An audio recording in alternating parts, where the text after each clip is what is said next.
Pag-abot nanday Jesus sa lugar nga ginatawag nga Getsemani, ay naghambay imaw sa anang mga sumurunod. Kung ko ang anay ka mo di kara, ay mga muyo pa ako.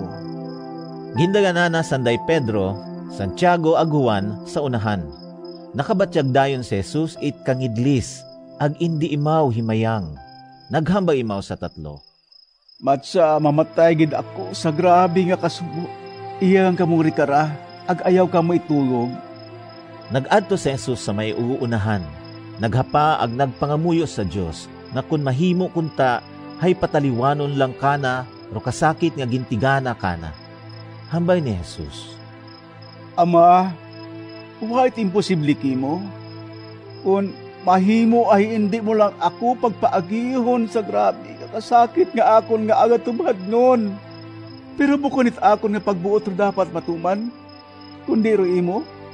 Pagkatapos, hay nagbalik imaw sa tatlo ag abutan na sanda nga nagakatuyog. Ginpukaw na sanda ag naghambay dayon imaw kay Pedro. Simon, hamanit ka kinatugat Hindi ka makatakod nga hindi magkatuyog bisan sang oras siyang ay. Magbantay ka mo ag magpangamuyo nga hindi ka mo matintar. Laila kunta kamo maghimo itama. Pero ra inyong kinaiya bilang tao ay hindi kasarang nga maghimo karon.